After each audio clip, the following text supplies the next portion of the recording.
following podcast is brought to you exclusively by the Rad Rob Radio Network.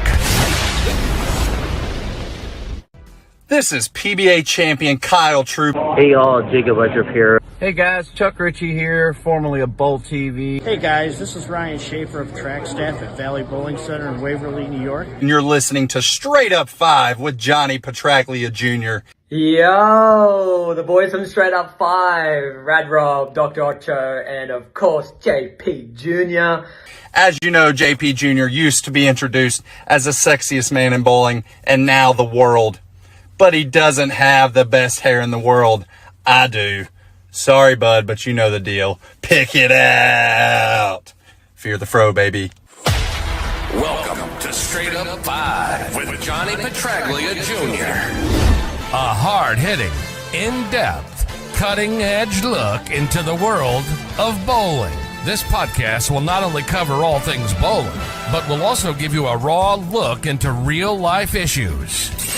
You'll get unfettered access into the mind of one of the most gifted bowlers of this or any other generation. Strike, and they claim it. Similarly does it. So without further ado, let's introduce you to the hosts of the show. Rad Rob Francois. Rad Rob Francois. Dr. Ocho. And the incomparable Johnny Petraglia Jr.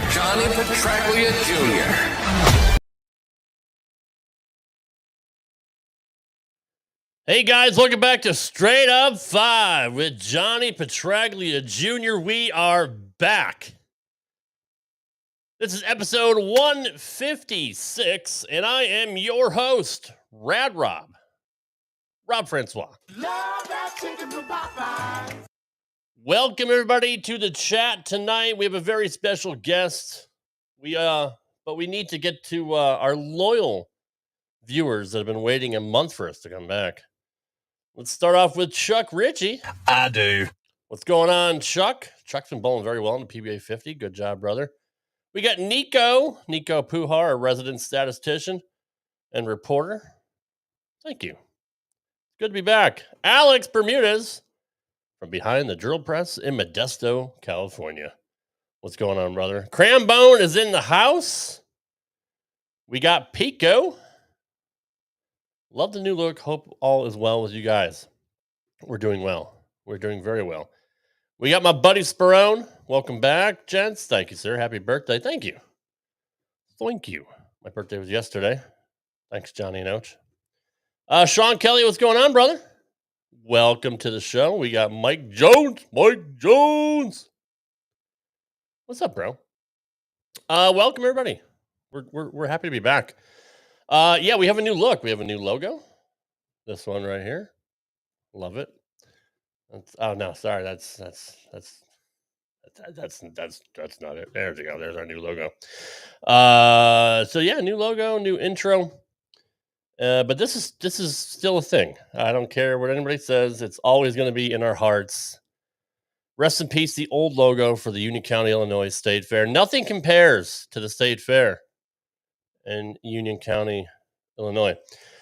Before I bring on my special guest, let's introduce our first co-host. He is the man with the golden mask. He still has the largest biceps on this show.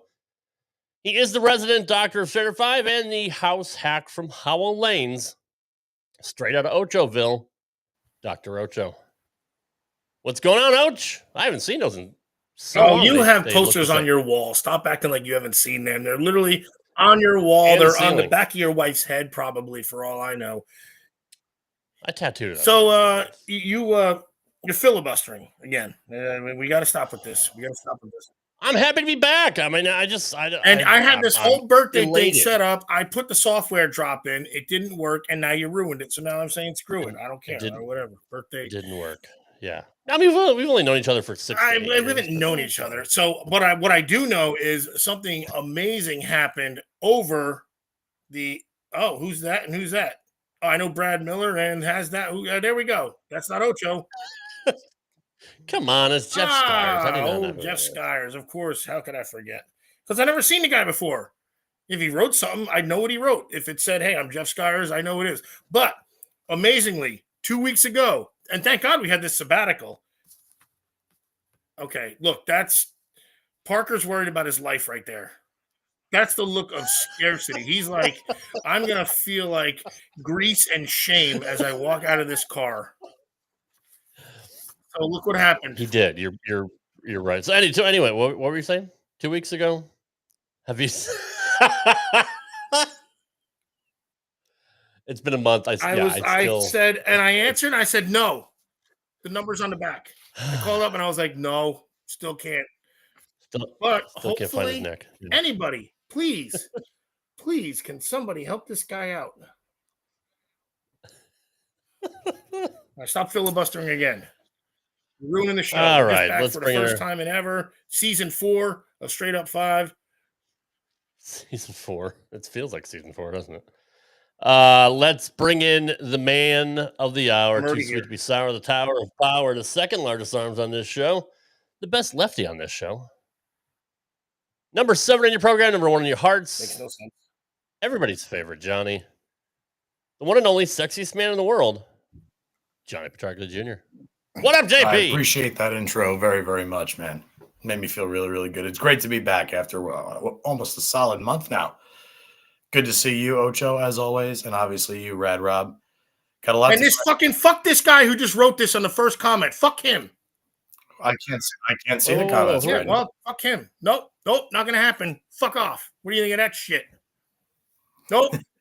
Wait, can you ask Ocho to not talk over this week's guest like he does every single week, or is that an impossibility? Welcome, John McCaslin. Fuck him. He don't even know the show. Fuck him. Chuck. You do look good. Did you get your due from Georgie Hart? Obviously, yes. I've been sweetly blended by good old Georgie Shore. Actually, nice. A couple days ago, I got her trimmed up. But no, everything's been going good. This last month has been very uplifting. Everything's been going pretty solid on my end, and I'm happy we get a second chance here to interview one of the people that had one of the biggest impacts on my life, and especially my bowling career nearly 25 years ago at this point. And this time actually be fully coherent enough to see what he has to actually respond with. And again, thanks to everybody who was looking out for this last month. And it's great to see all of you back. And shit, man, I'm assuming you got a nice little package put together once again to welcome this legend. Yeah, unfortunately, no. It's only for first timer. He's a second time guest now. And no, sorry, Tim. Yeah, we the budget is gone for that. Ocho didn't appropriate. Oh, and Rob, happy belated birthday!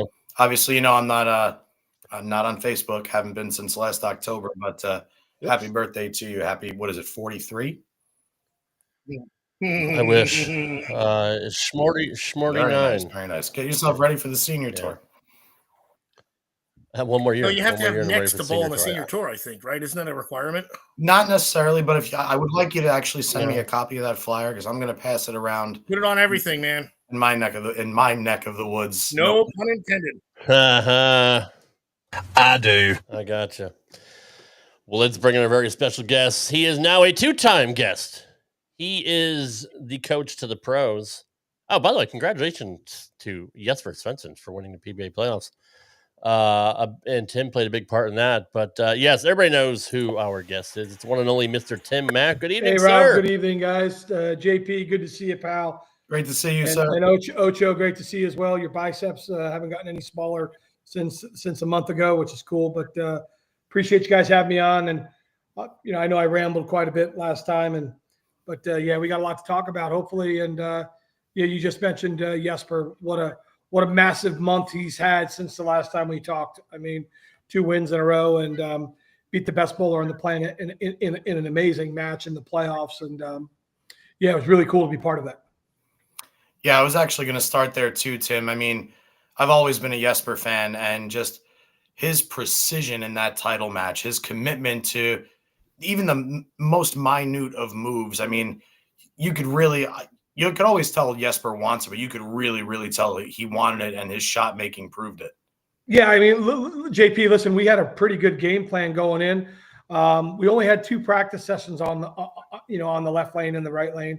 It was the right lane on one pair and the left lane on another pair. So it was lane 10 and lane 11, I believe.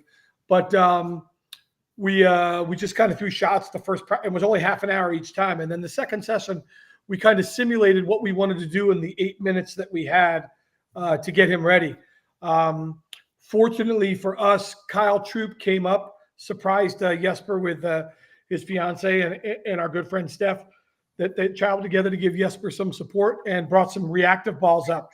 And huge, we took two realities, and we took a reality and also an optimum idol, and we stayed further left and kind of threw, try to get a spot for us to dig in to throw the urethane at on the left lane, on the shorter lane.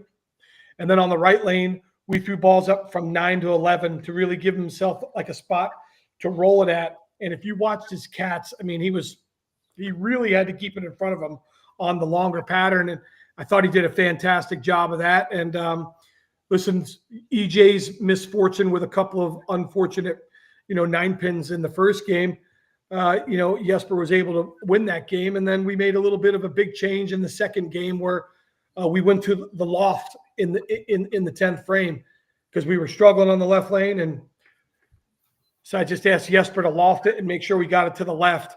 And, he struck out in that 10th frame, was able to get up 2-0. And you guys know that in a scenario such as that, when there's a PBA title and $100,000 on the line and you've won the first 2 games, you've guaranteed yourself a roll-off.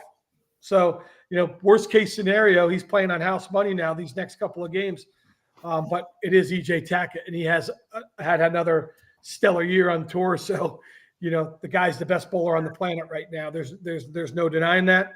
And, just fortunate enough to, like you said, Jesper really was dialed in and had some amazing quality shot making.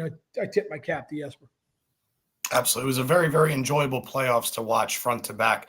A lot of good matches, a lot of exposure for the pros at that level. Like we always talk about it, like you get to watch your favorite golfer 4 straight days. It's nice to be able, if you're a Jesper fan, if you're an EJ, it's nice to be able to watch them bowl multiple games and actually stay with them as they're making those, whether they're big or small moves throughout the course of those 3 or 4 games. Yeah, listen, it's the best 12 for the season, right? They bowled all season to earn that spot. And Jesper didn't get his spot until the last week when he won the Tournament of Champions. So he was obviously bowling with a lot of confidence. And then, he was able to, get through the first couple of rounds, with some, just some solid bowling and not making a lot of mistakes and some clutch shot making here and there.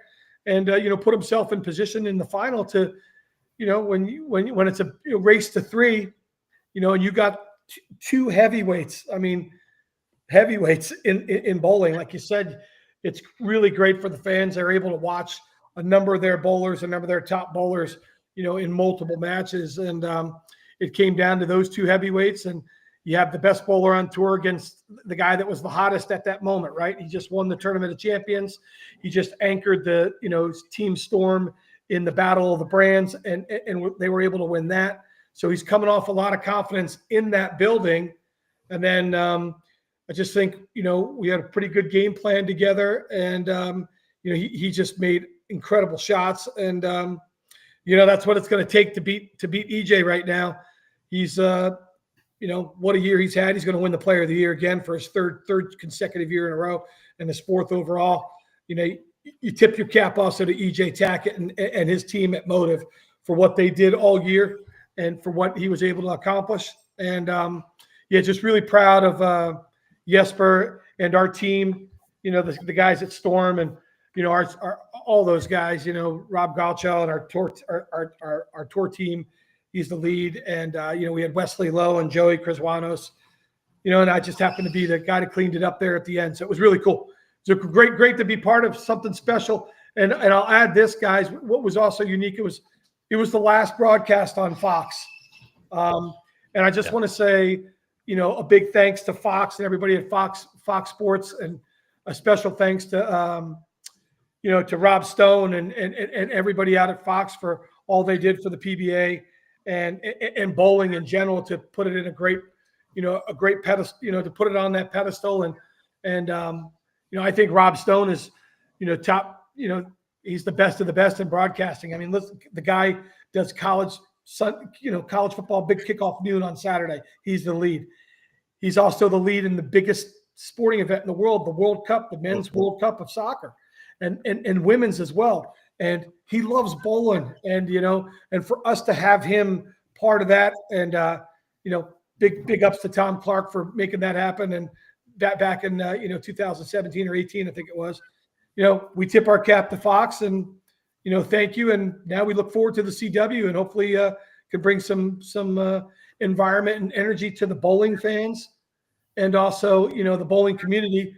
That we all love, that everybody on this show loves.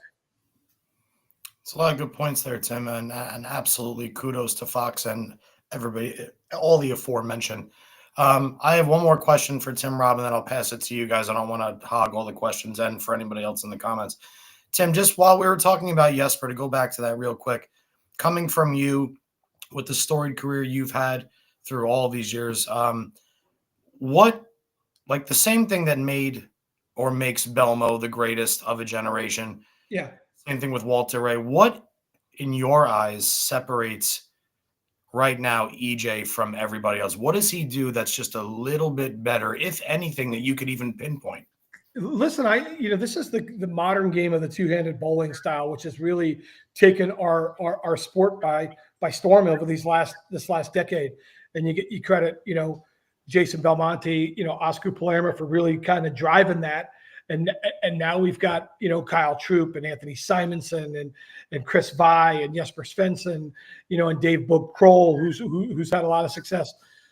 You take the power game of the two-handed generation, which has been dominant also in the junior gold tournaments and all the junior events, and then you take a guy that's 5'10" and 5'9", 135 pounds. He's got his thumb in it, traditional bowler, and has a massive rev rate, and is just able to control his ball so well, front to back and left to right. And I think the one thing that makes EJ great, and the greats of our sport, the greats, your Walter Rays, your Norm Dukes, your Pete Webbers, your Parker Bones, the Earl Anthonys, those guys, what made those guys great too is they never panicked. They don't panic. And in today's modern game, there's a lot less opportunity for the long format games. But if you look at the major championships where there are long formats, go look at the records of EJ Tackett and Jason Belmonte and Anthony Simonson and the guys that don't panic. And I think that's one thing that we don't talk enough about is EJ's patience. He's able just to really I watch it week in, week out. I just think he's really in tune with his game, and he's really in tune with his equipment. And I'll give you one other. I think we got to shout out Brett Spangler. His tour rep and his team and the team at Motive have done a great job at getting him comfortable as well. But then you couple all those factors with the supreme confidence that he's bowling with. Man, I tell you, he's a generational talent because he's doing it in the two-handed era, which has been.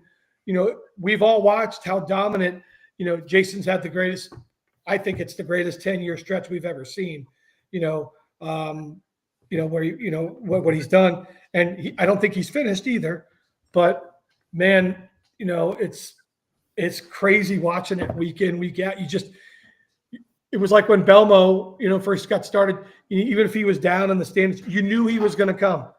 And EJ's doing the same thing, JP. He's no matter where he is in the standings. You take the U.S. Open, for example, this year. He was gone. He was done. He had to, and we bowled, and he was on the second day. He bowled the second squat on the long pattern, and he had to bowl 280 over just to make the cut for the last 7 games. Go bowl 280 over for league for 7 games, let alone the U.S. Open, which is the toughest test that we have. Absolutely. And he did it, and he got it done, and then he parlayed that into 24 more games of match play and won the tournament. So that's what I think is, where us, he's going to win his 3rd consecutive PBA Player of the Year. I mean, I don't see how it's not possible. Very few people have done that. I think Earl's done it. Belmo's done it a couple times. I think Walter's done it. And now EJ.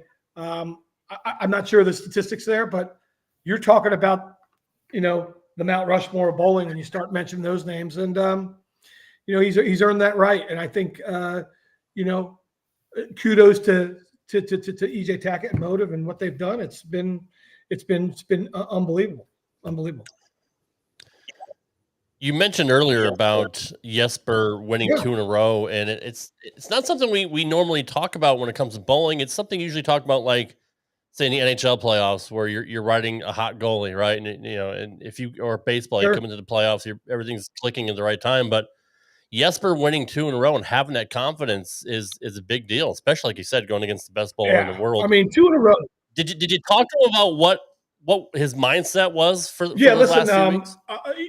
It's pretty easy because I remember because it's just only 4 weeks ago. 4 weeks ago, Jesper's not in the playoffs. Storm's not the number 1 seed in the Battle of the Brands, and Jesper hasn't had a title all year, right?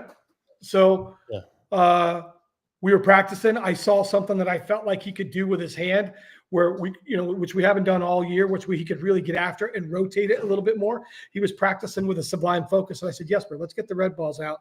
And I want you to stand over here, get your hand here and really rotate it. But, from the inside out. And his eyes got real wide when his ball did the right thing. And then he missed to the right and it laid there. And then he threw one left and it roared off the gutter. Now, the fun fact that people don't know about is that night he bowled the Pro-Am and they bowled on the tournament condition. So he got 3 more games of practice. He went 279, 289, 279. Right? Wow. And guess what? All of a sudden, I said after I saw his ball, I said, Jesper's leading this bowling tournament. I sent a text to Tom Clark, actually, 20 minutes into practice, said, guys, Jesper's going to lead the bowling tournament. And credit to Jesper. He got off to a really good start. And then after, and he felt comfortable and confident. And it was something that, we had a key on, we could key on.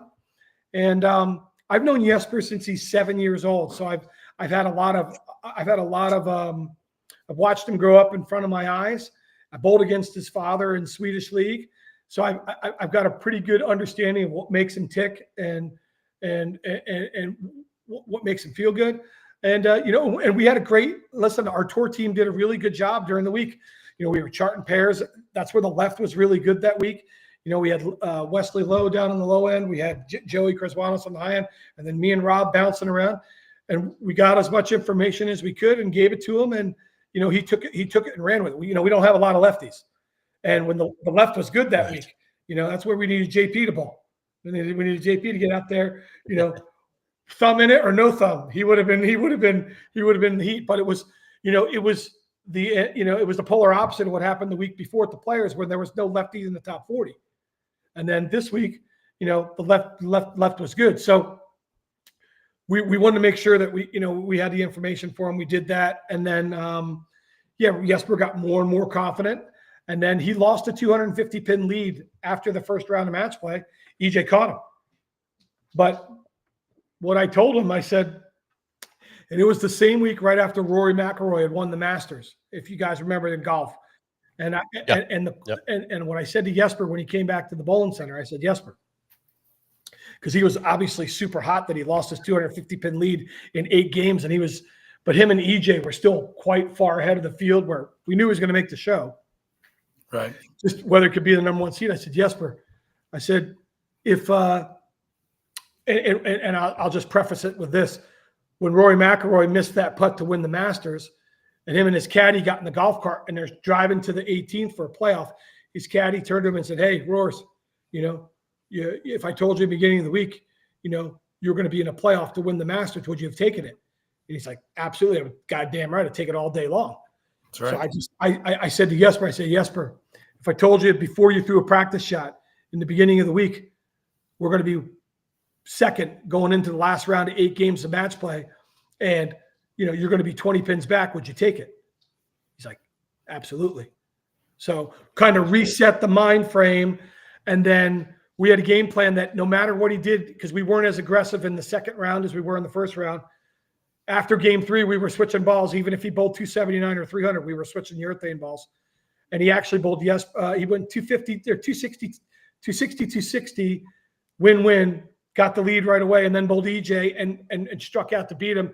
I said, all right, Jesper, we're changing balls. He's like, really? It's like, yep, change it. He didn't blink an eye. And 240, 260, 250. And when we had a 300 pin, 280 pin lead going the last game, and then he locked up the number 1 seed.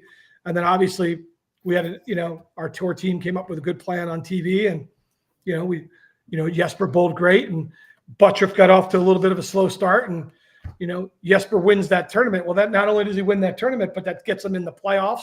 And then it bumps Storm, the Battle of Brands, to the number 1 seed. So many things happened because of that led to where we're talking about the PBA playoffs. Then he makes his run in the playoffs. Well, first off, he anchors the team to win the Battle of the Brands. Then he makes his run in the playoffs. And, Saturday we're bowling for the title against, the number 1 bowler in the world. But I just told him, I said, we're going to win. I just kept on. We're winning, just to try to instill to him that, we're not going to lose. And, to make him, just see one goal, one vision. And, then we had a little game plan where we burned a little spot for us, on the TV, and it worked out really well. We used 2 different balls on each lane, and and then really you got to credit Jesper, because he bowled absolutely unbelievable. Yeah, absolutely. So when you told him to make that little tweak in his style, what was it that you saw that made you come up with that? Jesper's, and Johnny can understand this. Jesper's really good at his ball. It's got such a heavy roll. He gets the ball in a real heavy roll. Well, 600 rev rate at a heavy roll is massive. Well, I just felt like we were getting it into a roll too early, and I wanted him to delay the roll a little bit, because what happens in Akron? At Akron, they hook there, right? They hook a little bit, and I just felt like, let's see if we can delay the roll a little bit, and let's rotate it a little bit more instead of getting up it. And so then even when he's rotating it and didn't have mass rotation, he still was rotating it enough where when he rolled it a little bit, it didn't penalize him, and his carry was really good, and he had a little bit more left and a little bit more right. And the light bulb went on for him. And you take a bowler of that caliber, a bowler of JP's caliber, or any of the top guys, right? Any of the guys that know what they're doing, and when they see it, man, it's put the seatbelt on, buckle up, because you're going for a ride. and that's what it was. Second part follow-up, and I'll throw it back to Johnny. When you told him you were going to switch balls after beating EJ, he trusts you 100%. Is that just because of the relationship you've developed over almost his whole life? Listen, right? I think it's unique, right? I mean, these things don't develop overnight, right? And that's the beauty of what we're trying to do we're trying to get the guys, the new guy. Listen, to develop relationships and trust like that, it takes time. It's just not going to happen overnight. So we as reps, we don't make the hey, thanks, Jay. I appreciate it. I bowled like a spastic, but thanks, buddy. I appreciate it. Still not ready yet, guys. But we don't make the right decisions all the time, right? But I've been around them enough to know, that I think I have a good feel for what, and our team does. Our team has a good feel. We gather the information, and then you try to get him the right stuff to make him believe in it. And there's some guys that I've been around for a long time, right? And feel like we got blanket trust with those guys. And when you have that, it certainly helps in the dynamic of the player tour rep relationship. It's a unique thing. It doesn't happen overnight, though. It's a trust level. And I used to be a decent bowler, so I won a couple tournaments myself. So I think the guys also trust it a little bit as well, because really, guys, in the end of the day, I'm those guys, right? I've been in the heat with them. I've been in the battle. It's like Del Ballard says, when you've thrown it, and you've thrown it for that kind of, that, as Johnny and you guys know, when you've thrown it for the wheat and thrown it for that kind of money, I think there's a trust level that happens. And listen, we don't always get it right, but that's what we're out there trying to do, is trying to strive to get it right for our guys. Absolutely. I mean, it's, I guess, equivalent to trusting your caddy to say, that this putt's going right. It's gone right all day. I mean, and more oftentimes than not, you are correct. But every once in a while, I mean, shit happens for lack of. Yeah, you make mistakes. Exactly. It happens. Tim, now that did you have something before I ask this next question? You're good. Now that the regular tour season is over, are you involved with the senior guys, the ladies, or is your tenure as staff rep kind of on hiatus till the next tour season? Yeah, listen, if our team needs help and I'm available to help them, and I'm not at another event for Storm or locally here, I try to help the Indianapolis bowling community here. Right, I have 3 pro shops that we run that we try to give back to the local scene here and do the best we can with it. I enjoy giving some lessons here at home. Just gave a lesson today to a lovely young lady today, Jane, who we had a great time on the lanes. But it's just a schedule wise that they've got listen, I enjoy watching the ladies bowl. I think tour repping the ladies is a different challenge than tour repping the men, and then tour repping the senior bowlers is a different challenge than either one. They're all 3 different challenges. I am going out. My real good friend Andrew Frawley's here from Australia, and he's bowling the senior shootout and the senior masters. And I am going out for that for a couple of days just to see him and see my good friend Victor Meyerhoff and see some of the guys and say hello to some people out there. On Sunday, I have to come back because my daughter, who's graduating high school on Saturday, has one of her last big travel soccer events, and it would be the same weekend as the senior masters, which, man, I'd really like to bowl it, but my daughter comes first in these times, and I don't want to. She scored 2 goals last night that were awesome, so I was fired up. So it's So awesome. I'm not saying no, JP. I did work a couple of the women's events last year where Sin Jane won the U.S. Open because it was here in Indianapolis, and then she also won the Players Championship the Tour Championship at the end of the year. So that was fun too. So yeah, we'll just listen. I'm a team guy, so this on June 28th, 1995. September or June 28th, 2025 is going to be my 30th anniversary with Storm.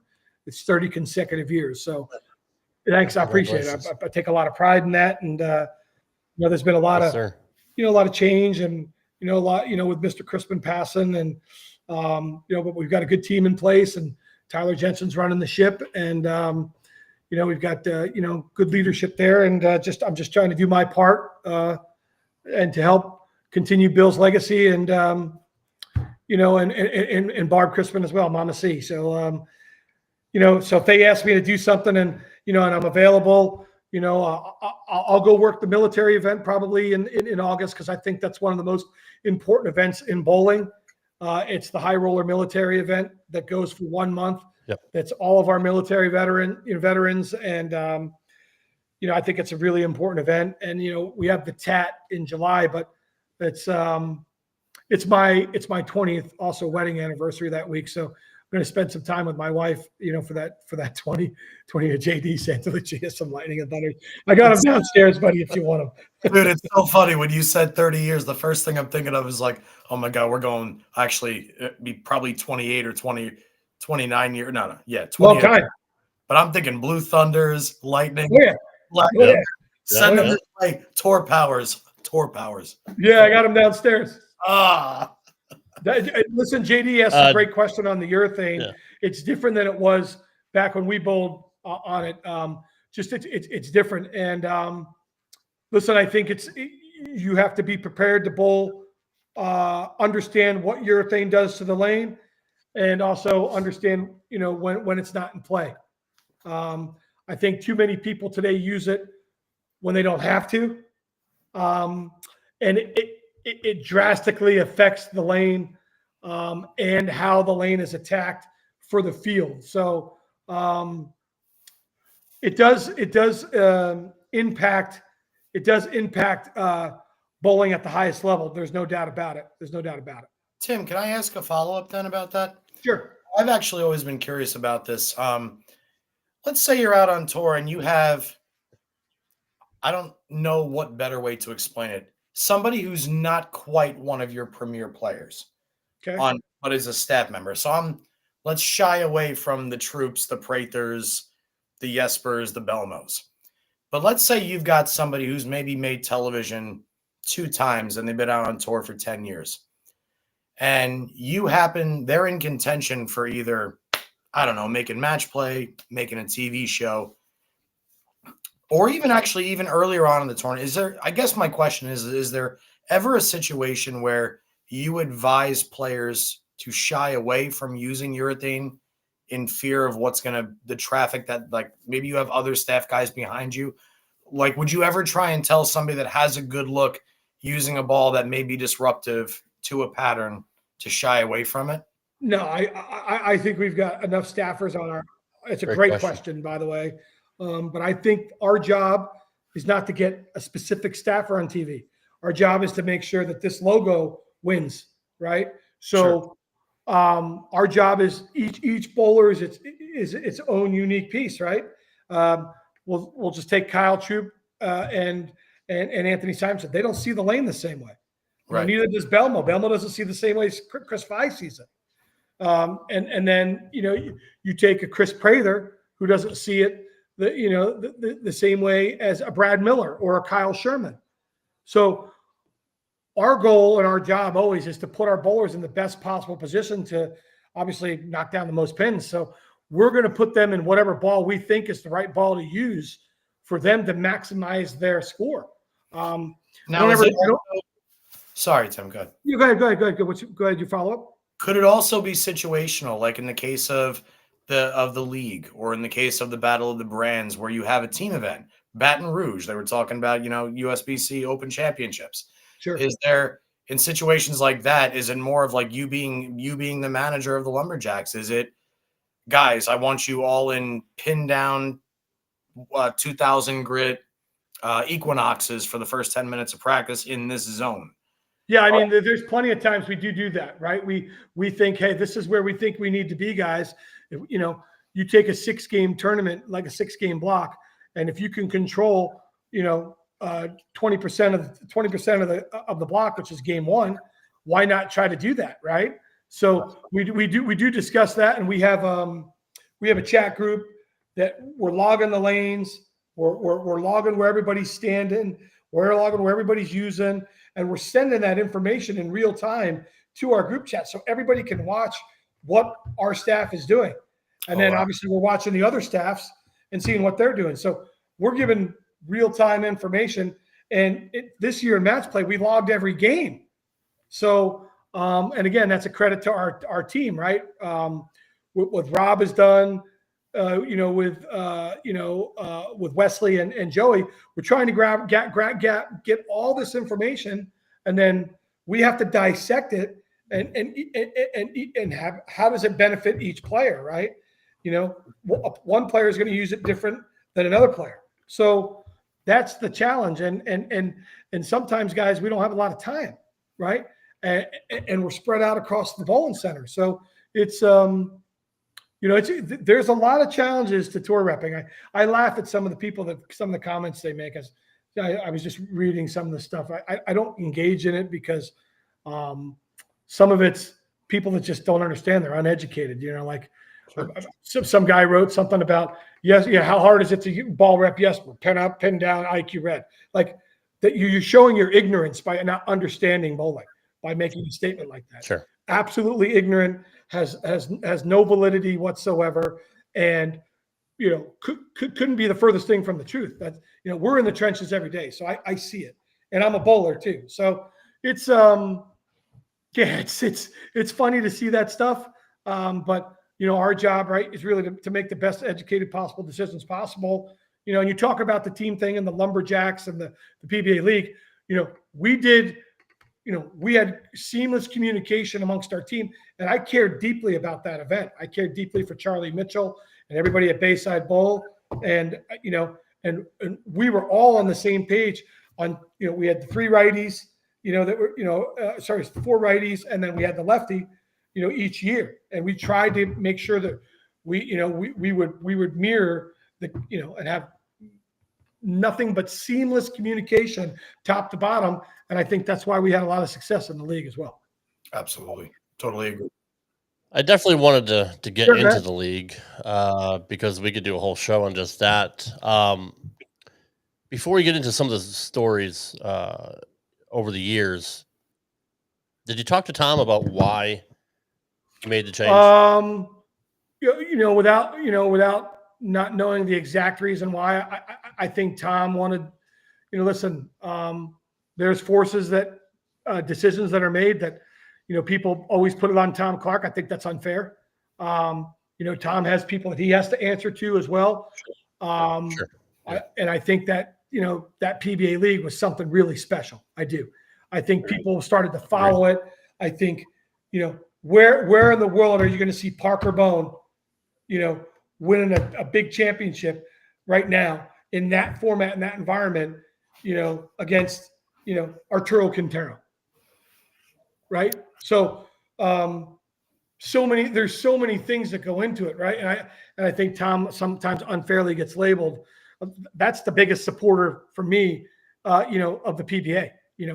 Tom Clark is a pretty big supporter of the PBA, and a real reason why these guys have a lot of, what they bowled for, and orchestrated, with AMF and Bolero and, Lucky Strike now. And, all that goes with, there's a lot of things that go behind the scenes that people don't know about. And, Right. Yeah, I mean, there's, financial situations that people don't know about. There's contracts that people don't know about. And in the end, we went back to something that we did previous with the battle of the brands. For me personally, obviously I'm happy Storm won. I've been with the company for 30 years, but, the PBA league that we had prior to that seemed to be really gathering a lot of steam too, just for the fact that we started bowling week in, week out that last year, where it was every week we had matches, and every week, obviously it wasn't perfect and we still had to work on things, but people were following, were able to follow it, and obviously gravitating towards their favorite teams. And I think it would have been great if we could have got, a Detroit, like we did in Strobel Arena, where I remember when we bowled the High Rollers, but it was Andrew Anderson's hometown, and he had a bunch of people come there and they went crazy for him. Right. So I think if we could have got to the point where, we had the home bases, it still could have been something special. So, I can't speak on that behalf as far as what happened behind the scenes, but I do know Tom's a big, obviously a friend of mine and a business colleague, and he's a big supporter of professional bowling. So he's going to do whatever he can to help make it work. I became a big fan of the league in probably the last 4 or 5 years. And I was kind of hoping like other things were going to spawn from it too. Like certainly things have, but I started thinking about the movie Basketball and how everybody just picked up this brand new sport that anybody could play. Right. And then I started thinking about like, what about like if we had like a world team challenge again, and each regional winner has the opportunity to bowl one of the PBA teams? Like, I feel like that would bring even more people into the more competitive side of bowling and get more exposure for the sports elite. Yeah, that's a great, JP. That's a great parallel with, what do the fans always say? All these people that they tell us how great they are.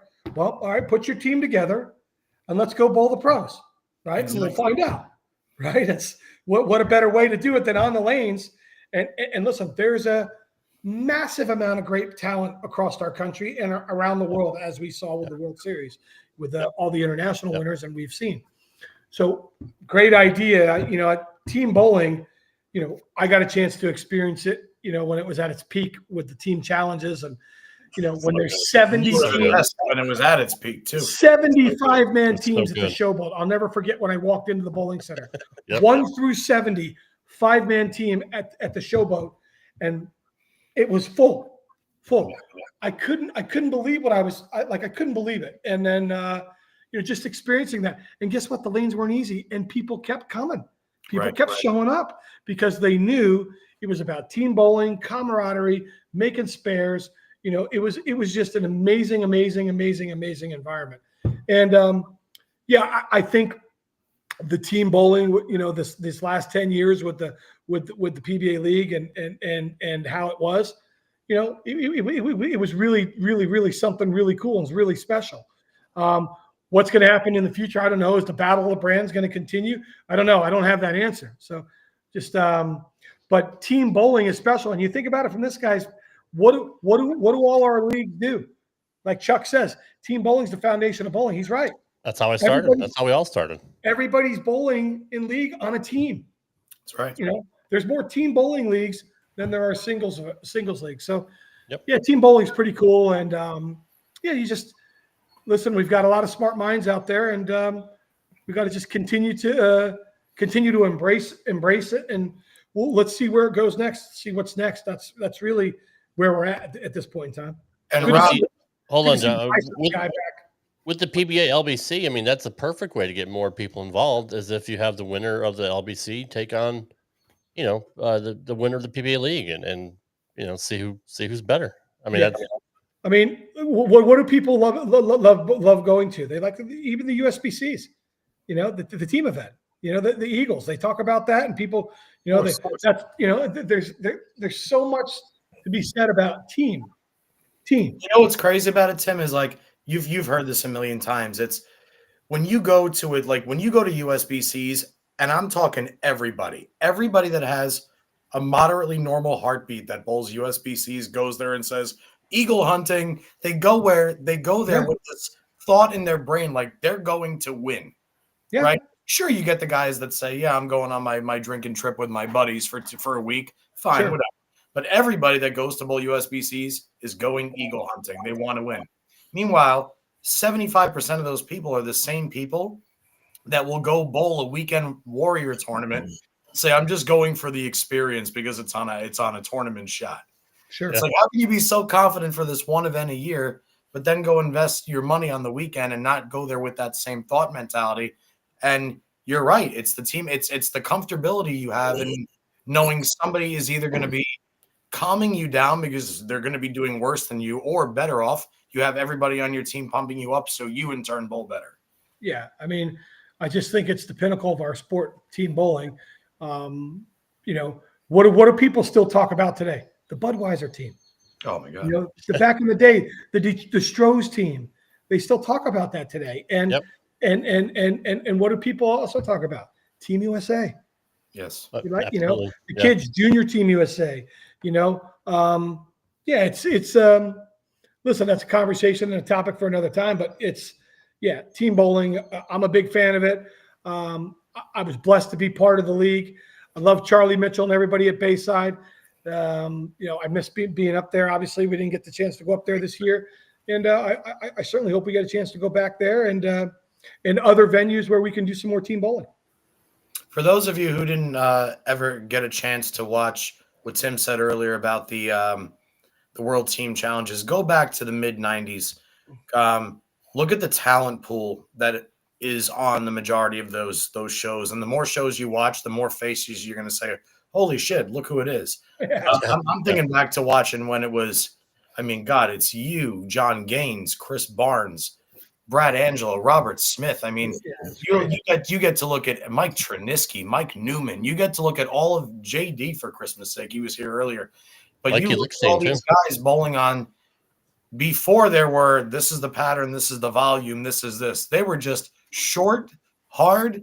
They didn't hook on the gutter, and they didn't hold in the middle. And you're looking at some of the best bowlers of all time still figuring out a way to even then do it and figure it out. No Aberlon, no chamois, no nothing. New Great point, JP. Great point. You said, go on YouTube and go YouTube World Team Challenge from 1993 or 4 or whatever it started. I can't remember, to 1998 or 99, 2000. It was incredible. Well, I mean, look at they only had about 10 balls to choose from. I don't mean 10, but like obviously there was a lot less equipment choices back then too, right? Like you got a couple of Columbias and then a hammer or whatever. And I don't know. You had balls, Ocho, you had balls, right? But you just didn't have, excuse me 1 second. I got to close my door. It's raining.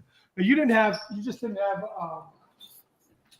have an arsenal, basically. Well, you didn't have guys walking in with 12 balls like you do now. Yeah. You had maybe 2 or 3, and you're like, I hope these work. Because the oils and the transition and the balls, everything's just different now. It's a different game. Yeah, it's not like everybody just. If you go back and watch old shows, like even on the PBA tour in the early '90s or like the early resin era, you see an awful lot of top high-end pros on all those shows going Brooklyn, missing the pocket here and there. It's not like they just. Obviously, bowlers get better and more technologically advanced as each generation passes. But you go back and you look, then it's like, I understand that they're going Brooklyn, they're going high, but they don't have guys in the back hitting it with 1,000 Aberlon. Yeah, and then saying, hey, they don't have.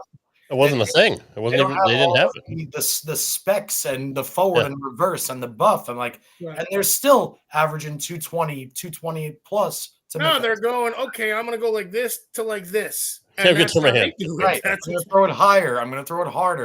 That's a great point, Tim. It wasn't as technical back then as it is now. That's why I feel like it's more skillful. Hey, there's a cat in front of you. I'm not sure if you know that. I think you might. It's okay. I didn't know if you knew. All right. My cat just jumped on the table and decided to be part of the show. The cat was wanting to see biceps. I know. I understand. Yeah, probably likes the mask, Ocho. Tender vittles. Yeah. Getting back to it, wasn't as technical back then as it is now, right? It was technical for that time. Sure. I know, but I feel like it made it more athletic too, though. I feel it made it more like you had to adapt and make the ball do it rather than no doubt for the same thing. Yeah, that's where guys like me and Robert and guys that had power and once I learned to I really honed it in and knew where it was going, we could create the advantage that some of the two-handers have in today's modern game. Now, were you looking at topography or anything like that back then? Was that a thing? No, not as much, but it started to come into play as time. Listen, Kegel wasn't around. They were around, but John Davis and his brain trust really started to come around where the education in the mid to late 90s where it really started coming. And, now, you take what Chris Chartrand and Kegel have done down there. It's taken John's vision and trust and moved it to the next level. And you've got Specto with, or Avaram out of, Israel that put that stuff together with Kegel. And, they got all these programs and all these training tools. It's, and information and, and I'll take it one step further. There's a reason why not only has John Janowitz been a world-class bowler for decades, but he also is probably the smartest with breakdowns and oils because he works at Kegel and he's all that knowledge to know, he's just brilliant. So Tim, what's better? Education is key and knowledgeable. So but what if you would take like 90s style of like you bring your 3 bowling balls in and like you got to make it work, or you have a lot of things at your disposal and you get to do, because I like to, there's no true answer. It's a loaded question. There's no right answer because they're both hard. Because if anything, you get more jumbled up when you got 25 bowling balls to choose from. Right. But all right, bowling wise, the purity of it, what's better? The 90s, the 80s, the 70s, or now having 20 balls on your arsenal and like all this information, matching up, knowing the buffer, knowing the length, knowing all this stuff. I mean, listen. Loaded question, so there's no wrong answer. Yeah, listen, it's 2 different challenges. That's like saying, same sport. You listen, you can only bowl against who's in your era, right? Like Jack Nicklaus couldn't go play against Tiger Woods in his era, right? So how do you know? We always have this these discussions back and forth from sports and what have you. Like the NBA, is Jordan better than LeBron? Yes, of course is the answer. But also, so is Larry Bird. The NBA is different now than it was, when Jordan played in it. Bowling now is different than when those. Well, that's how I feel. I feel like it's so different that is there a distinction of like which way? I mean, because it's so different. Like it's just, oil streak on the lane just to prevent the lanes from getting beat up. And they got to figure it out. They got a hand position with a couple of biscuits, or it's so technological that you got to be a freaking chemist to figure out, like you said, Janowitz. So it's almost they're both hard. Don't get me wrong, but is there a way? I would think cross loaded question. So I would think I'm just going to intercept because I would think cross generationally is completely different. Like if you asked 1971 Johnny Petraglia, my dad, what bowling was like, he would tell you I had to make something out of what I had. So that's my point. 100%. Hardness rubber bowling ball. And after he was the best in the world for as long as he was, and then eventually as he got a little bit older, his brain is still thinking the way it did when he was the best. He still tries to make one bowling ball, maybe two bowling balls on anything he bowls on because that's what he grew up. If you took, I'm going to use Ethan Fiore as an example right now. If you took Ethan Fiore and you asked him, he would say, I'll bring 30 bowling balls to the bowling alley because I know how I want to let it go, and I know I'll find one that matches up with the correct zone to be in. The same way in, like, if you watch Jason Couch in 1993, Jason's wheeling the entire lane. As Jason's career went on, forget about the knee, forget about everything else. Jason learned how to play up the lane, Sure. Hard. Sure. I mean, it's you can't cross generations when you're talking about. No. It's a matter of which way had it. I guess maybe had it harder. I always ask this thing because it's so different. Purest games. So different. The purest games by the book were obviously, I would say, in the 80s and 90s. Yeah. Or actually, well, I mean, obviously the basic game was prior to that. Right.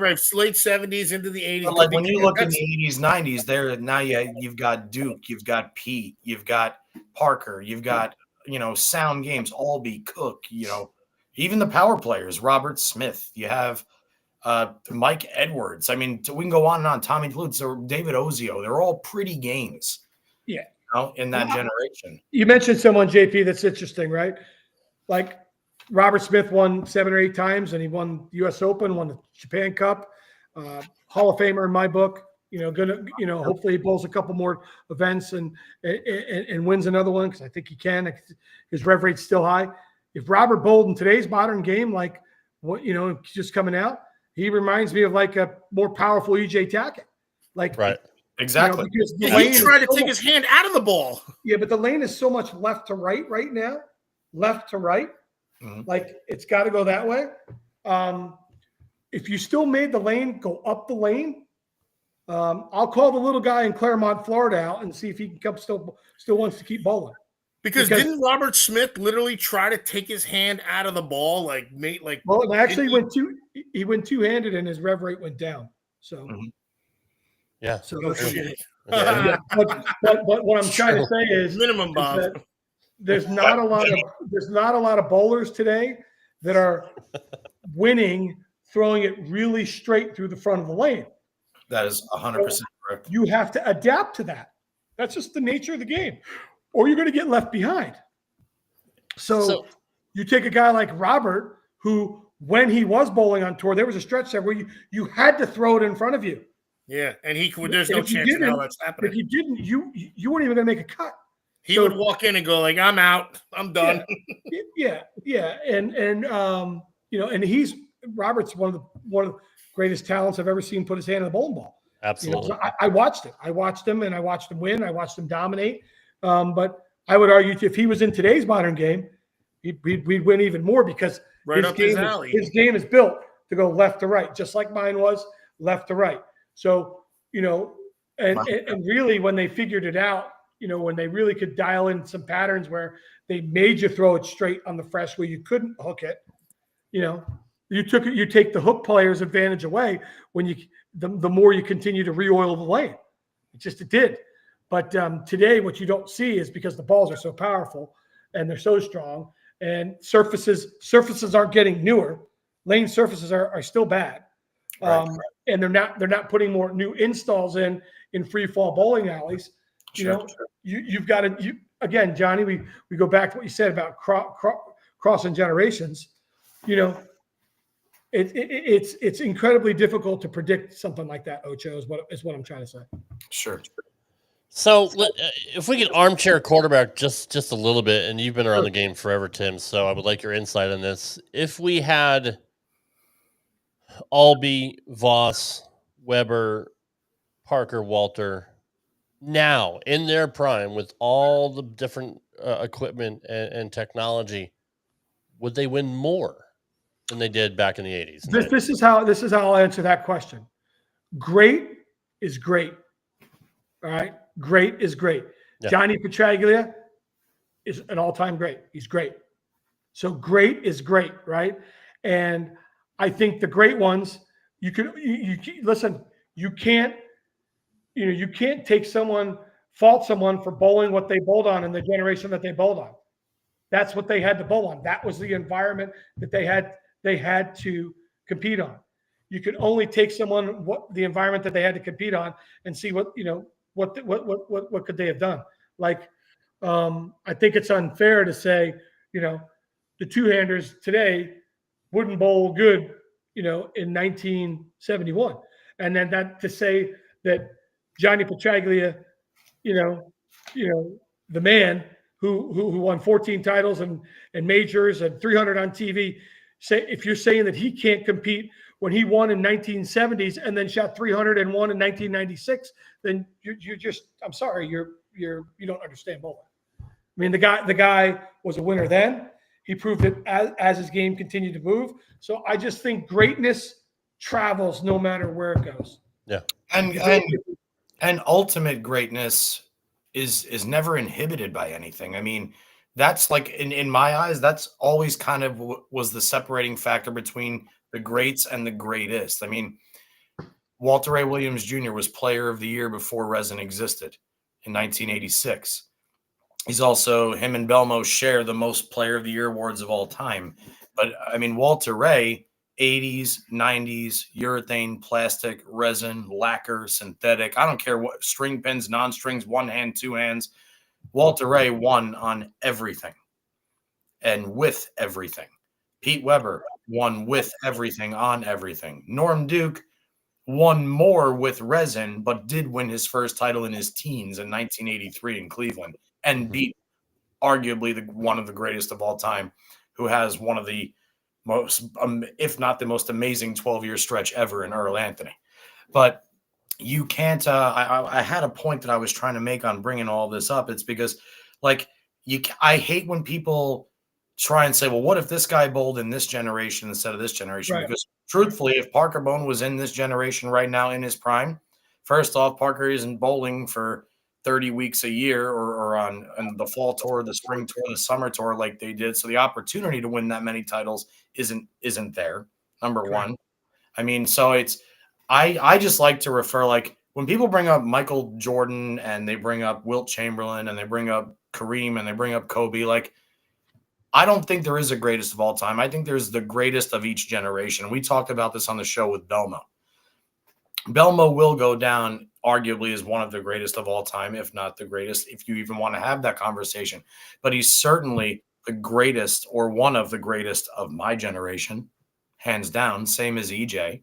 Yeah. So I would prefer to put the class in their own category and talk about why they're so great in their generation, rather than say, like honestly, who gives a shit if my dad is ranked 16th all time if you base it off these past 50 years and not the 50 years prior? I don't give a shit. He did what he was supposed to do.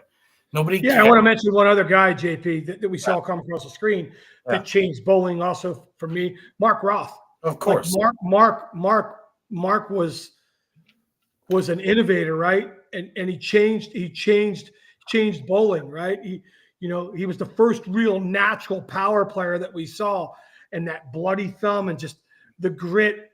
And Mark was a man's man. He was a winner. Yeah. He was a winner, and he won at an alarming rate. So yeah, I also want to mention the late great Mark Roth, because he, I got to obviously spend a lot of time with him, as his career was already over, and he come around the Roth Holman doubles, and want to say shout out to Denise, his wife, that just Mark had such a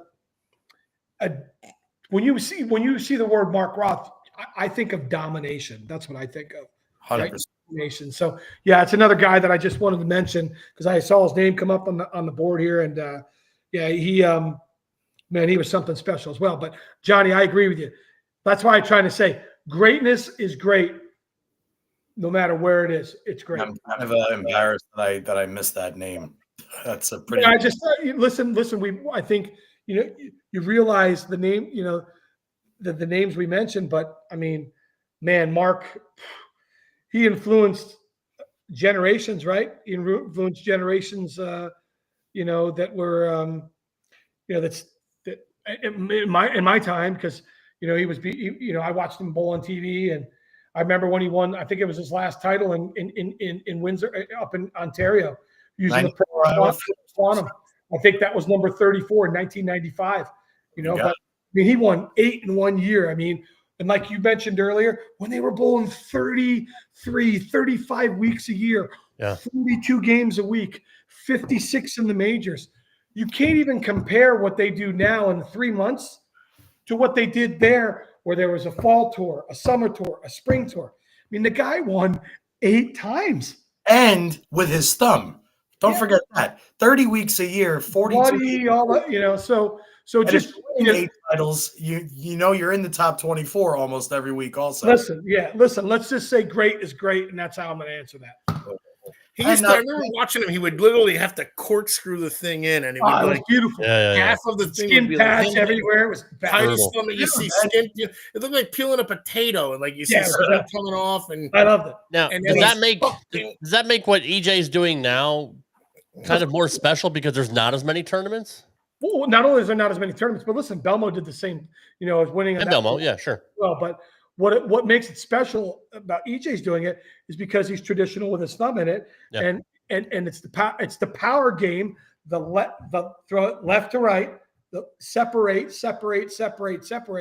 But then when it calls to get it up the lane, you got to get it up the lane. And that's where the urethane comes into play. And these guys are still. And EJ's not a big urethane guy, by the way. No, he's still throwing resin. He throws resin more often than not. Yeah, that's pretty amazing. That's what I was trying to get at earlier, Rob. Is that what EJ has done these last couple of years in the modern where Belmo took the world by storm because he changed bowling. I mean, a whole generation is throwing it two-handed because. The Absolutely. Greatest major champion of all time throws it with 2 hands. And, it's man, I've had a front row seat. That's been pretty cool to watch as well. That is pretty cool to watch. It really is. I mean, it's amazing. I got to throw in one thing, and then I'll let you take over the show, you guys. But I wanted to just throw in one thing. It's actually a really, really valid point in my brain here that I completely just forgot again. And it happens at least once a week. It happens once a week. And this is have the two-handers do you guys discuss injuries? Because this is a new thing now. Like obviously the one-handers, the injuries are very similar: the wrist, the elbow, the knee, the hip, because the one-sided torque. And we talked to Belmo a few times, and I was like, well, I'm sure your back is tweaked a little bit because. And then he goes, not at all. And I'm like, well, shit. You know what? You're right. You're using the bigger muscles.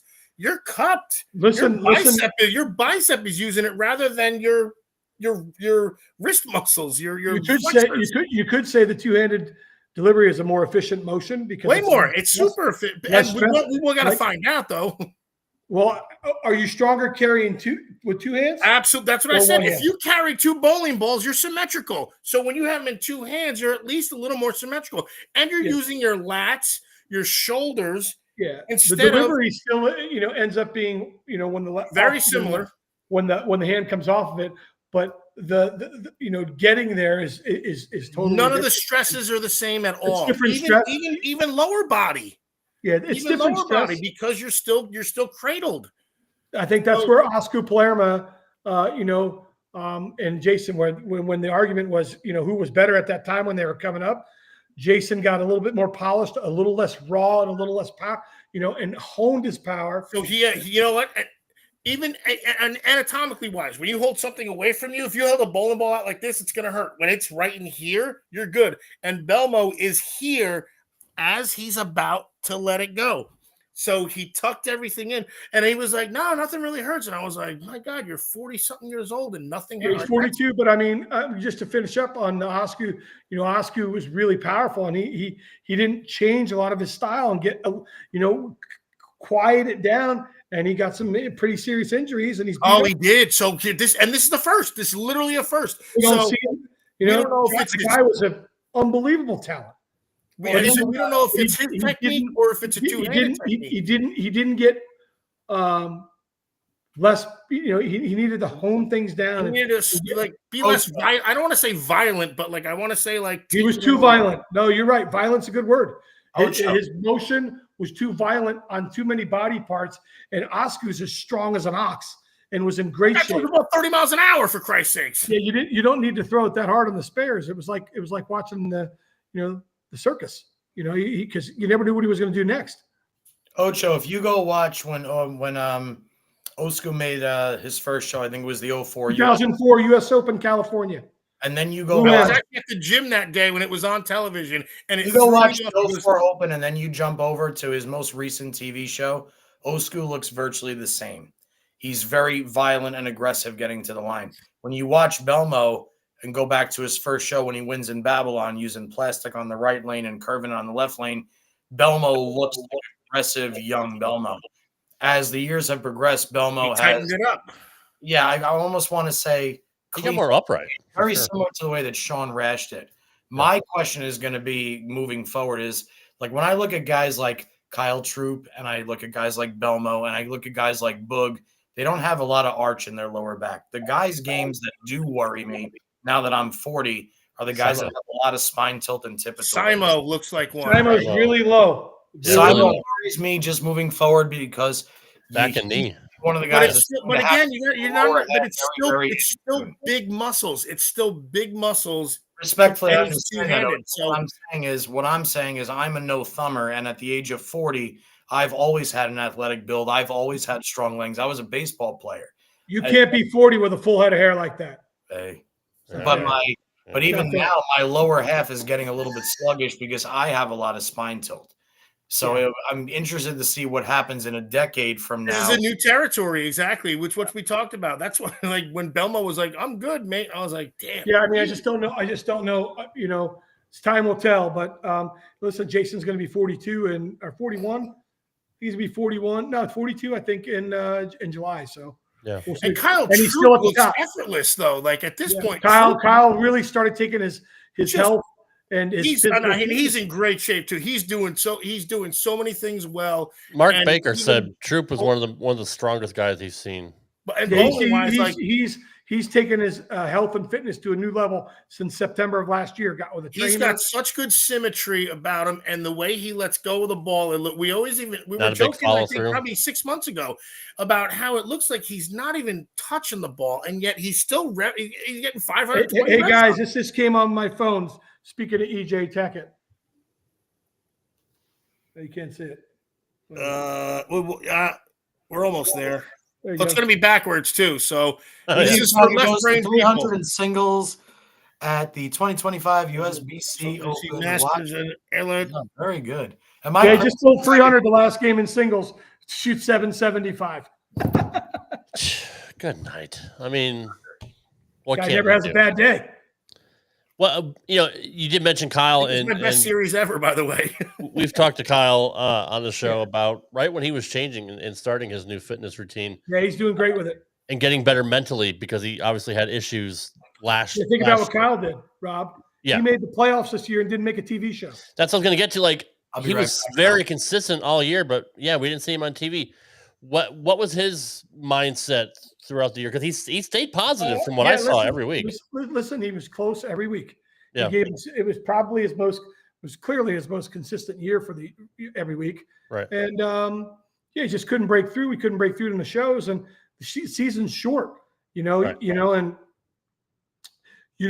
make a couple of shows. You start pressing a little bit here and there, but he gave himself opportunity every week. He was in the hunt every week, week in, week out, and it felt like he made match play almost every single week. I think it's going to pay off for him. You're not going to see the dividends of Well, you saw it because he made the playoffs still, but Sure. you're going to see the behavior that he's taken on and the new wave fitness and that level is going to really pay off for him down the road. Yeah, no, absolutely. 100%. So, Just to wrap it up here, because we are Sure, a little guys. bit long. Sorry. Getting back to the league, it was a big thing for so many years. And you did mention last year, I thought they were ramping it up with bowling at each center every week. This is great. I loved it. That was a fantastic concept. But getting to some of your favorite things over the years, obviously, Norm Duke was very emotional. I mean, going out in the league and striking on his last shot. I mean, you can't write a better story than that, right? No, I mean, unbelievable. Just a couple, just to answer your question real quick, a couple of points that really hit home for me were once we became the Portland Lumberjacks, you never know when these things are going to end. So Right. I always wanted to win one in Portland because it was such a special environment. True. Right. Yeah. And then when we were able to win that first one in 2019 and the fans rushed they're everywhere. And Mark Roth's in there with us to give him the trophy presentation and the Mark Roth MVP award to Wes Malott, and I'm hugging Ryan Simonelli and I'm hugging Mitch Huppé and I'm hugging Kyle and, we're hugging Charlie and obviously the franchise Wes and obviously, and Chris Prather, the Shark, and that first win, was super special. And then That's cool. COVID hit, and then we still win it without a crowd in so Virginia. Weird. So weird. Yeah. So we win it outside of Bayside in a different format with a different team. This time with Martin Larson on our team and Packy Hanrahan, and the big three, which were Wes, Chris Prather and Kyle. Yeah. And I'm like, wow, this is unbelievable. And then the one you just discussed, where we finally get over the hump against Dallas and we beat them in the final, and it's Norm Duke's last shot, and it's super emotional for us, and it's emotional for everybody because Wes Malott and Norm have been doubles partners, and and you never forget that moment. But then like 3 in a row, man, are you kidding me? Then we win it with three different teams in 3 different formats in 3 different places because we won it on the old side the first year. Then we won it in Virginia. Then we won it on the new side the next year. Yeah. And then the following year we get to the final again somehow. And and then that's when the Brunswick team, Johnny Petraglia, managing the team, ends up being his last year, and with Parker and Simonelli, who was on our team before, and they just had like 5 guys, and they took the urethane out and they beat us. They did. It was, and that was.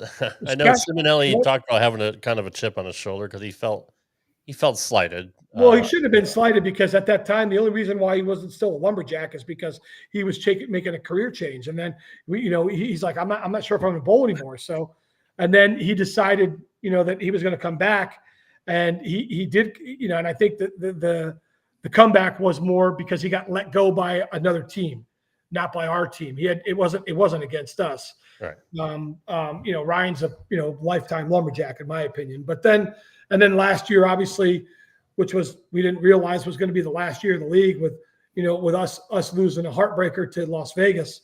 They make 2 washouts that second game, and we're up 2-0 and going into a roll off. And but you got to credit Andrew Anderson for doing a great job and the high rollers for winning, and Amuleto for you got to tip your cap sometimes. You get it happens. True. But then Wes Malott ends up throwing the last ball of the league, and that was emotional for me because he's been there since day one with me. Yeah. But it was fitting that probably the MVP of the PBA league the previous 5 years, which was Wes, got to throw the last ball in the league. So yeah. So many memories. We got 3 banners there. Got all the pictures. Charlie Mitchell, Bayside Bowl, special place in the PBA, and special place in bowling. How's Big West doing, by the way? Listen, he's doing good. Actually sent him a couple pictures today. It's funny you mentioned that because I'm going to show you what I sent him. Because you never know what you're going to do when you're cleaning up stuff. But I'm cleaning up my house. Nice. And what do I find? I find Wes Malott right there. So I thought that was pretty cool. I found that, Didn't he cleaning up bowl my like a garage. couple of 300s during that thing? It wasn't just one. He just like Yeah, he bowled 300, I don't know, 3 or 4 times. It was crazy. It's Whatever. crazy. Yes. No, I He mean, was the king, king of bowling then, but I said that to him today. So he's doing good. He's got a lovely family up there in Fort Wayne, and yep. obviously his elbow was really bad. And it was really cool this year when he made the run with Jordan, his son. They almost made the show at the doubles, the Roth-Holman doubles. That was really cool. That's right. I'm a fan of the franchise for life. He's family for me. So that's cool. That's awesome. Yeah. Not too many people on this planet as good as Wes or Sarah, for that matter. Yeah, good people. Good people. Well, Tim, we appreciate you being on again. Man. Always fun to talk to you. It goes fast, man. Such a wealth of knowledge, man. And you just, again, for what you've done for the sport, not just here, but internationally, your 30 years of Storm. I mean, you definitely left an indelible mark on the sport. And, we all owe a debt of gratitude for your service. Yeah, listen, Rob. Big thanks for letting me come on here with you and Ocho, and obviously I've got a very deep personal relationship with JP and profound. I'll always be there for him, and I'm glad to have him back here, and we get a chance to chat. Anytime I get a chance to speak to him and really talk about bowling, which it's been so important to me. Is my family. I have my whole family. My wife's because of bowling. I love bowling, and it's just I just want it to be better. If we all talked about it in a higher light and we're more positive about it, we got to appreciate the people that we have in it instead of trying to bring them down. Build them up. Don't bring them down. Build them up. And if we build up our bowlers and build up our kids and build up the people that are doing it now, the next generation that comes up says, "Hey, man, this is really cool. This is really, really cool." So, we get caught up in social media today, and which is what we're on right now. We're doing this is great that we have this opportunity, but I'd like to see just as much support as we can for one another. And if we can do that more together collectively, man, the industry is going to do better. The sport will do better, and I think we'll gather more fans and more people over time. And that's my goal. My goal is to make it a little bit better every day. I mean, I sometimes I fall short, but it's not because of lack of effort. And I just want to say, thanks for having me on, and it's good to have you guys back because you guys are important to bowling too. People want to talk about it. They want to talk about different topics, right? And the fact that you guys have had 150 plus shows. Think about that for a second. You've taken the time out of your schedules. All three of you are super busy, and you get on here and you give it a little humor. You give it a little bit of everything, and it's really cool. And I tip my cap to you guys, and thanks for letting me be here on Straight Up 5. And I'm always whenever you guys if you have a week off where you need to fill in, I'm more than happy to come in. Absolutely. I want to what a salute. Jesus. Yeah. This is, man, our tires are pumped. Holy shit. I do. Our tires are pumped like this. Thank you, Tim, buddy. Yes, thank you, Tim. That was very awesome. gracious. Much appreciated. We know it's straight from the heart, and I actually want to take just a quick 2 seconds. There are so many more amazing, significant, awesome people in this world than are credited for, and 3 of them are sitting right here. This past month has been eye-opening for me on so many levels, not only with just the 3 of you, but Tim, through you, a couple of very important people to me also went out of their way to be those exact people, just like you guys have been, especially in my case. I know I'm getting a little selfish with this one, but I just wanted to, from the bottom of my heart, to you guys know who you are. Especially, I'm going to shout out Jeff Skyers. I'm going to shout out Jennifer, amongst the 3 of you here. Shout out Nick and a couple other people that have literally been, and obviously Parker Bone. You guys have been by my side through everything, thick and thin, and showed nothing but absolute love. So I want to thank you from the bottom of my heart for Keep all. digging in, brother. Keep digging in. Absolutely. One day at a time, bro. I mean, we all love you. It's a great community that we have, and you've all even you, Johnny. You made such an impact, not just on my life, but many people's lives, and we're proud of you. And yeah, that's all we need to really say about it. But just we love you, and just keep on going. So 100%, boys. 100%. Hell yeah. More Well, positivity, guys. More positivity. That's yes, right. sir. And you're right, Tim. Just to wrap it up, social media is very toxic. It's and not just bowling. It's any walk of life. Any sport, any TV No, show, but any the movie. bowling though is really like a guy wins. You're like, look what Gary Haynes had to suffer through when he fought, and he was the True. first one to self-deprecate on the lanes, and was like, I get it, man. I bowled like garbage, and then sure enough, he gets blasted, and it's like whatever. You're like, this is It's just they're the society eating we're in their now. own. They're eating Yeah. their own, and it's really terrible. That is true. We need more people like Tim and to. You're right. There's Tim. always going to be the class, but like if they're only about 5%, you won't notice them. So That's true.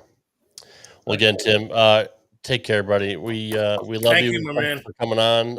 Anytime you're welcome. And yeah, we'll catch up with you. Appreciate you guys. Much love to y'all. All right, Tim. Take care, bud. What a show, man. That was Don't get much we're better off the air now or what? What praise and coming from him. That Oh, was shit, that was a great salute, that was dude. I was like, man, what Yeah. better ain't talking about me, recommendation. I know that. Yeah. That Guys was- won in that was- 70 different countries. Yeah. I'm with Chuck Ritchie. I'm still watching the game in Ocho's background. I And know. John Sperone, when I see you, I'm gonna I can't beat see your this. fucking ass one day. I can't see the score. Dr. Interrupto, let Timmy Yeah, talk. I will beat your ass. You have no idea. I'm going to beat your ass. Oh, that was good stuff. That was good stuff. Yeah, man. Ocho, is the pool Thank open you. yet? I need. No, I got But Flex Seal. It's next week. It's been cold for the last week and a half. I Man. thought that April showers bring May flowers. Yes, and May What- flowers bring What are pilgrims. these, So what these the May fuck? showers doing? It's been raining here like a motherfucker. I'm telling you, it's crazy. Love you It's too, new. Chuck. And I'm sorry I didn't bring you up in my list of No, thanks. my pool cover's a freaking bird bath right now. I do. I do. I do. I love how he spelled it. I do. So I'm working on Daria Poyok. Trying That's to get just her bad on. verbiage right there. Like, just don't say it like that. Whatever you do. I please did it don't. right. It's Poyok, right? Did I? No, you said I'm working on her. Like that's you don't say it like Oh, that. You said, you're "Oh, well, maybe we're trying to get her," because like we just don't trust you, Rob, and your neck. I got it. If we do get her, she would be the second best looking person on Nope, this that's such a planet. bad idea. Yes, no. Right behind you, Rob. You gotta make sure you send me a picture of that. We So need I to make can that a T-shirt I for can the help you show. look for it. Ocho, drop that in the software thing. I got and it. Was in your birthday profile thing I had all set up, but then you got all pissy. You're such a dick. You're probably friends with Sperone, whose ass I'm gonna fucking beat. It's good to be back. I was excited for the show, and I was glad to have time off with the family. It was actually much needed. I think. Oh, John, don't put your chicken away. Yeah, man, just like We're gonna Belmo, get you know, kicked he's off of away from YouTube. his family and of the USA, and you know what that's like because you do a podcast once a week. I remember Johnny? you said that. Yeah, that's got to be tough, man. Boy, you and Belmo are so much alike. Put the chicken away. My daughter graduated from kindergarten What last chicken? week, so How many times she get left back? Sorry. you know. I told Dave I was going all in. Oh, Sperone, I got bigger. if I ever see you, I'm going to beat you to a pulp, and you know it's going to happen. And you're going to be like, dude, I'm sorry. I was just kidding. It's all fun and games. And I'll make you cry first, and I'll be like, all right. I do. Yes. Well, somebody please send us an email. I honestly checked it the other day, and then there's nothing there. But like my car warranty's expired. I think somebody ordered something on Amazon for me that I didn't order.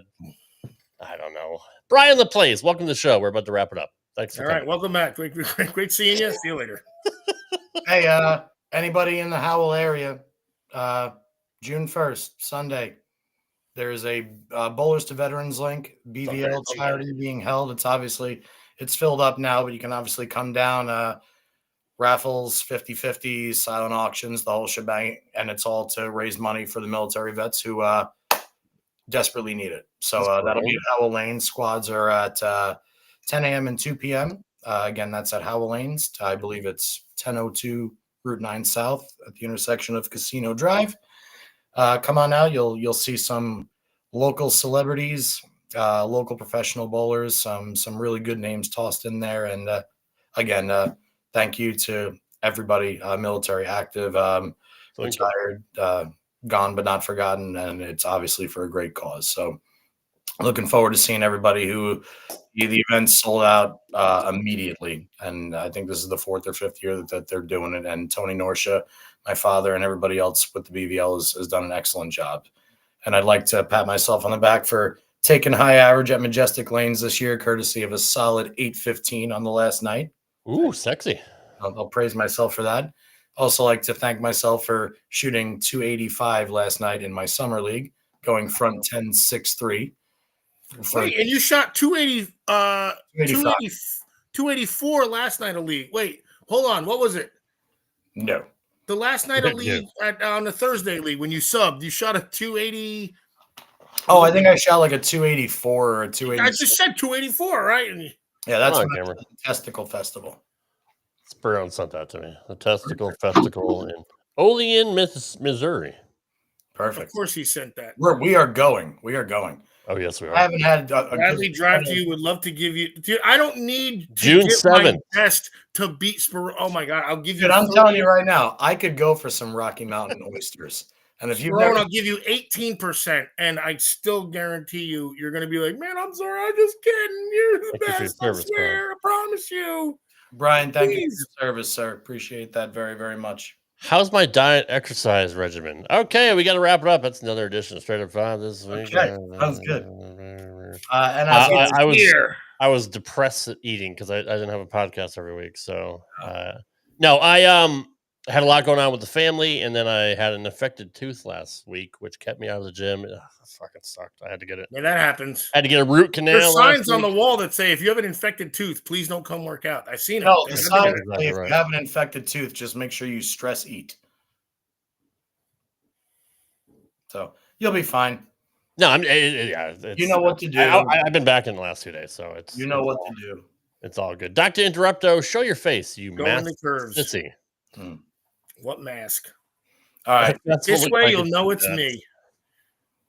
Clifton, that's a joke of the week. That festival does look like it's nuts. Good job, Clifton Dunn. I get it. I do. We should do a live stream. June 7th, the Testicle Festival. The Testicle Festival should be at the Illinois State Fair. It's really a great name, actually. Like it should be like Hurricane Harbor and Six Flags, just 2 parks in one, you know? Olean, Missouri, June 7th. Check out the Testicle Festival. Okay. There's bands, there's food, there's fun. Motor cars, not a single luxury. They actually put fun on the advertisement. It's gonna be great. I'm looking forward to it. Right. Rob, way to do it. Way to go with the outro. How we doing? All right. Hey, Butters is in the house. What's up, brother? Good to see you, bro. We talked about you tonight, just for a second. We did. Just for a second. We sure did. Right. Looking forward to seeing you soon, homie. You bet.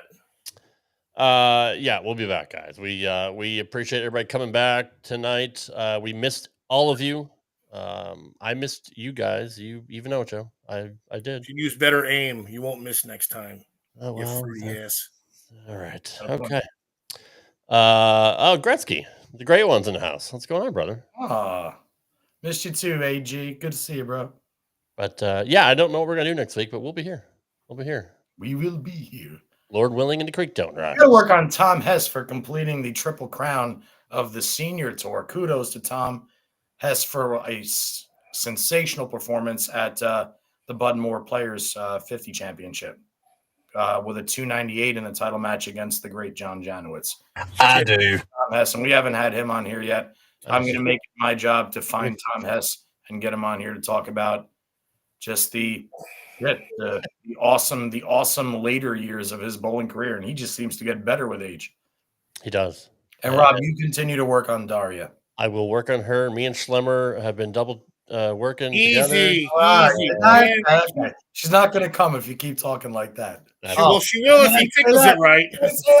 Close the show. We're losing it. We're losing it. We got to go. Steve Sachs says, Zach Sachs says, Steve Sachs, the guy who couldn't hit first base from second base. That is my state doubles partner who absolutely destroyed him at the state tournament this year at Parkway Lanes. Great job, Steve. Damn. Fortunately, I gave him 690 in doubles, so hopefully we finished pretty high up. I think Steve shot like 750 or 760, so we had a pretty nice double set at State. So Tell me when we're ending the show, because every time I do this, I cramp up because something else happens. we're done. Goodbye. Go. Shit.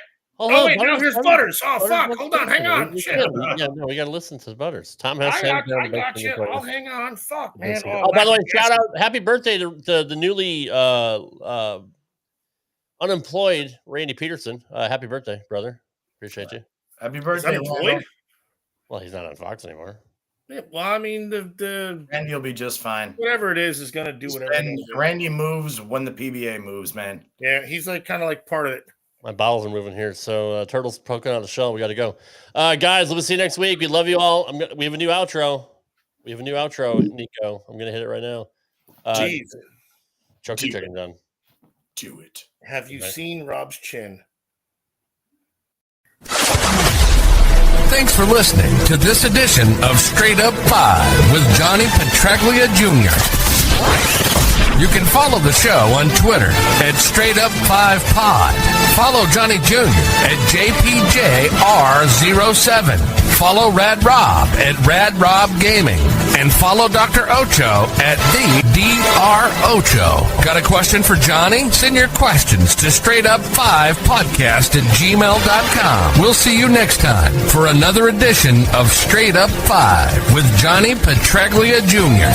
Right here on the Rad Rob Radio Network.